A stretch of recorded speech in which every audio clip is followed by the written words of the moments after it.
Eh bien bonsoir à tous les amis, supporters, supportrices parisiens, parisiennes, amoureux, amoureuses du football, supporters, supportrices d'autres clubs, bienvenue à vous. Les amis, bah écoutez, j'ai le plaisir de vous retrouver comme je le fais souvent, régulièrement, une petite vidéo pour faire le point sur plusieurs choses au niveau du mercato parisien. On va parler de Mbappé, on va parler de Haaland, on va parler de Kurzawa, le dossier Kurzawa relancé, et puis le petit Fadiga qui a signé donc à l'Olympiakos. Maintenant, les gars, pour commencer, pour ceux qui découvrent ma chaîne, je sais, je vais me répéter, mais il y a des gens, tu vois, tous les jours, ils découvrent ma chaîne, donc ils savent peut-être pas.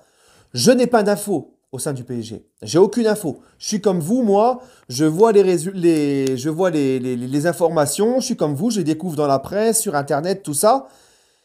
Eh ben, je donne juste mon avis. Voilà, je suis pas comme certains qui s'inventent des vies, qui vous vendent du rêve, en vous faisant croire qu'ils ont des informations pour le buzz, tout ça, alors qu'ils n'ont pas plus d'informations que j'ai de verre au cul. Voilà, d'accord?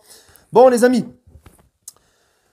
premièrement, le cas Mbappé. Ça nous intéresse beaucoup, le cas Mbappé.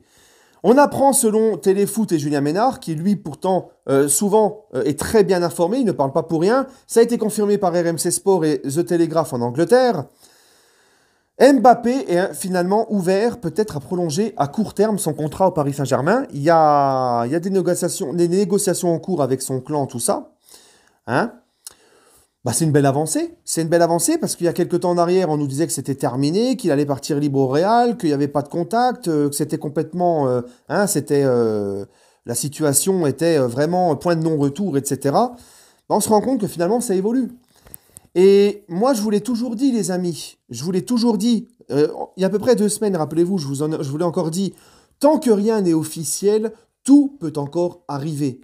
Et on peut reprocher beaucoup de choses aux Qataris. Ne les sous-estimez pas. Ne les sous-estimez pas. D'accord? Maintenant, Mbappé, j'ai envie de vous dire, s'il prolonge, ça sera à court terme, donc peut-être 2 ans. Est-ce qu'il sera vendu malgré tout quand même s'il prolonge? Alors attention, on dit bien si, parce que ce n'est pas parce qu'il y a des discussions que ça va se faire. Attention, hein. Non, non, non, non. Tant que rien n'est officiel, je vous l'ai toujours dit, tout peut encore arriver. Hein. Mais admettons, il prolonge 2 ans. Donc, soit il se partirait cet été vendu au Real, ou dans un an, il referait encore une saison derrière, on ne sait pas.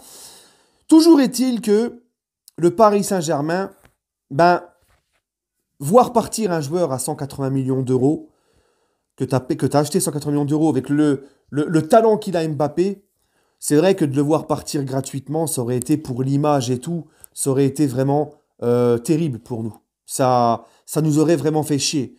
Parce que le PSG, moi je le dis toujours, le PSG n'aurait pas eu forcément besoin, ça n'aurait pas été catastrophique si Mbappé part libre, ce ne serait pas catastrophique niveau financier, c'est pour l'image. Parce que financièrement, les Qataris, derrière, ils réinjectent de l'argent, on le sait tous. Donc, mais quand même, tu vois, si le PSG arrive les Qataris ne vont pas non plus tout le temps réinjecter, réinjecter, réinjecter. Donc si le club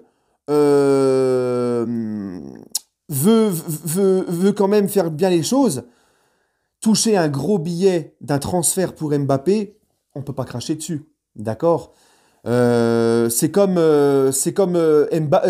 Messi. Hein, Messi, regardez, on a amorti déjà avec les contrats de sponsoring, les ventes de maillots, tout ce que nous a apporté Messi niveau marketing. Nasser l'avait dit d'ailleurs le jour de son officialisation, de sa présentation. On a énormément de propositions de sponsors qui frappent à la porte parce qu'on a recruté Messi. D'avoir recruté Messi sur le plan marketing, entrée d'argent du club, mais ça va être énorme. Et ça ne fait que commencer. Ça va apporter énormément dans les caisses du club.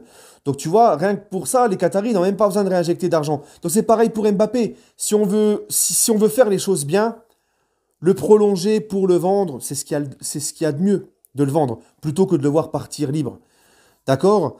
Donc si les Qataris arrivent à le prolonger, à le vendre, eh ben franchement, là, hein, on tape beaucoup sur les Qataris, mais là, il faudra quand même leur dire chapeau et vous avez assuré, quoi. Voilà. Hein, d'accord? Et vous avez encore surpris tout le monde qui pensait qu'il partirait libre. Mais on en est encore loin. Attention, il faut qu'il prolonge. Voilà, les gars. Donc, et puis s'il peut prolonger, puis qu'il reste encore et tout, bah, j'ai envie de te dire, c'est encore mieux. Voilà.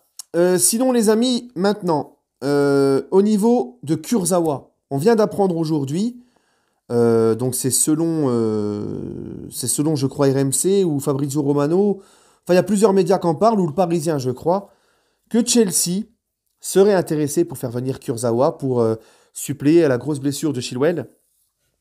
Eh ben franchement, j'ai envie de vous dire, Thomas Tuchel, hein, cette fois-ci je le dis, merci Thomas. Là, je vais me réconcilier avec Thomas Tuchel. Hein, Kurzawa qui reste au Paris Saint-Germain, qui va quitter le PSG. On vous rappelle que Kurzawa est en contrat jusqu'à 2026. 2025, pardon. 2025, ouais, je sais plus. 2024, 2025, bref. Il a encore au moins 2 ans de contrat. Donc il partirait, Chelsea a les moyens. Je pense que ça va aligner les pépettes. Donc un grand merci Thomas Tuchel, parce que franchement, ça c'était quasiment inespéré. Et lui, il cherche à partir de Paris. Je pense quand même que Chelsea, hein, c'est Londres, c'est une très belle ville. Il serait bien. Et puis surtout, il jouerait la Première Ligue, il jouerait la Champions League, il serait dans un club quand même d'un certain niveau. Là, je pense, Kurzawa, tu vas pas nous faire chier. Tu vas accepter, tu vas partir. Et Chelsea a boulé la monnaie. Et là, franchement, merci Thomas.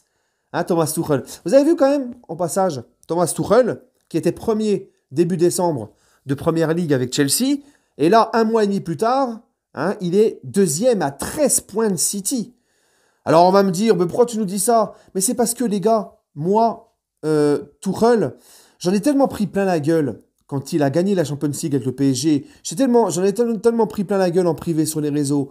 Ou des supporters parisiens qui nous ont emmerdés quand il a gagné la Ligue des Champions avec Chelsea, en ayant la mémoire courte de ses derniers moments au PSG, et qui nous disaient « Oh, on aurait dû le garder, hein. Tu te rends compte, il a gagné la Ligue des Champions avec Chelsea. C'est la preuve qu'on aurait dû le garder, hein, tu vois, et puis ceci, et puis cela. » Hein, voilà, donc quand je vous prévenais, quand je vous disais, attendez, quand il est arrivé à Chelsea, Tuchel, quand il arrive à Chelsea, il était déjà largué en championnat, parce que Lampard avait fait n'importe quoi, donc il ne pouvait plus gagner la Première Ligue, et personne, quand il est arrivé, lui a demandé de gagner la Champions League tout de suite. Donc il y avait beaucoup moins de pression, et c'est pas le même vestiaire que le PSG. Et ça, je l'ai toujours dit avec Tuchel. Lui, le vestiaire de Chelsea, ça lui va très bien. Le contexte Chelsea lui va très bien. Quand il est arrivé, il n'y avait pas de pression de gagner quoi que ce soit. Là, maintenant qu'il a eu encore des recrues cet été importantes, comme Lukaku, par exemple, et tout,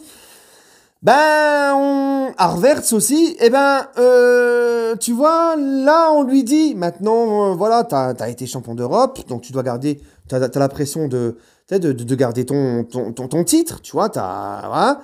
Et maintenant, il faut gagner la Première Ligue. Ça fait longtemps que Chelsea, on n'a pas gagné. Il faut nous faire gagner la Première Ligue. Et on voit quand il y a un peu plus de pression, tout ça, ça commence un petit peu à... Voilà. Et puis, il commence un petit peu à avoir la communication qu'il avait au PSG. De se plaindre, c'est le Covid, et c'est parce qu'il y a trop d'enchaînements de matchs, et c'est parce que... Après, il va commencer à se plaindre de sa direction. Moi, je vous l'avais dit. Je vous l'avais dit, oui, c'est très bien, il a gagné la Ligue des Champions. Comme dit Matteo, quand il arrive en janvier à Chelsea, il gagne la Ligue des Champions avec Chelsea. Puis pourtant, qu'est-ce qu'il fait maintenant? Qu'est-ce qu'il devient? Voilà. Donc, c'est toujours comme ça avec Tuchel. C'est toujours très bien au début, rappelez-vous, avec nous aussi. Puis après, ça... Donc moi, oui, je bois du petit lait quand je vois ça. Voilà. Parce que vous nous avez trop saoulés quand il a gagné la Ligue des Champions. Vous m'avez trop emmerdé, vous nous avez trop saoulés. Voilà. Bref, c'était la petite parenthèse. Donc voilà. Donc sinon, de toute façon, Kurzawa, il nous sert à rien, les gars. Hein. On a Bernat, on a Mendes, voilà. Donc franchement, s'il peut partir pour un bon billet contre Chelsea, là, moi, je dirais bravo. D'accord? Parce on a assez de problèmes pour vendre. Et, donc, un grand merci, Tuchel.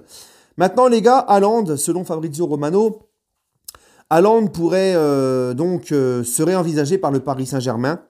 Mais bon, moi, je vous le dis clairement, si Mbappé quitte le PSG, Haaland viendrait. Haaland serait vraiment scruté par le Paris Saint-Germain. Parce qu'au niveau statistique, au niveau des statistiques, au niveau de l'âge, au niveau de tout, même la profondeur de jeu et tout, Haaland, pour moi, c'est parfait pour remplacer Mbappé. D'accord? Après, les gars, si Mbappé reste au PSG, je pense pas qu'Haaland viendra. Je ne vois pas ces deux mecs-là dans le même club. Pourquoi? Que ça soit au PSG, au Real ou n'importe où. Parce que, tu vois, il y a déjà ce duel à distance. Il y a eu souvent le foot qui s'est nourri de la rivalité Ronaldo-Messi. Et on sait tous maintenant que le nouveau duel à distance, c'est Haaland-Mbappé. Et puis les deux, ça coûte très cher aussi. En salaire, entre investissement, transfert et tout. Personnellement, je ne les vois pas les deux. Parce qu'eux aussi auront besoin de cette rivalité pour encore plus se scorer, stater et tout.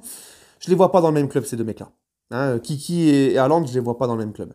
Donc si vraiment le PSG doit recruter Haaland, ça serait vraiment si Kylian part. Voilà.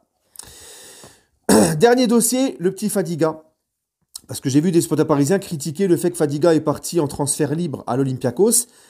Mais moi, je trouve que c'est une très bonne idée. Pourquoi? Parce que Fadiga, il lui restait 6 mois de contrat. Moi, personnellement, Fadiga, je ne savais même plus qu'il était au PSG. Il jouait jamais. Il jouait jamais, Fadiga. Tu vois, bon, il était bien à Brest, mais c'était pas non plus le mec qui t'épatait, quoi. Hein? Donc Fadiga, lui restait 6 mois de contrat. Il aurait valu quoi? Vu son niveau, son âge, il a rien prouvé. Et à 6 mois de la fin de son contrat, on l'aurait vendu, allez, 500 000 euros à tout casser. Pas beaucoup, hein? Mais là, de le laisser partir libre à l'Olympiakos, mais en mettant la condition de 20% à la revente, 20% les gars, c'est énorme. S'il explose à l'Olympiakos, Fadiga, vraiment, s'il explose, ce qui n'est pas impossible, hein, et qu'il est vendu, je sais pas, moi, il est vendu, allez, 100 millions, admettons, on va en toucher 20. S'il est vendu 50, on va en toucher 10. C'est mieux que 500 000. Donc moi, franchement, je dis que là, sur ce coup-là, le PSG a très bien fait les choses. Hein, parce qu'on peut gagner plus tard qu'en l'ayant vendu maintenant. Donc moi, je trouve que c'est assez intelligent ce qu'a fait le club. J'ai vu des supporters parisiens se plaindre de ça. Moi, je trouve que c'est intelligent. Voilà, c'est pas comme si, là, on aurait pu le vendre 30 millions. Non, ça n'a rien à voir. D'accord? Voilà, les amis, pour mes infos. En tout cas, le petit Fadiga, on lui souhaite bonne chance pour la suite de sa carrière. Voilà, les amis. Sur ce, prenez soin de vous et allez Paris.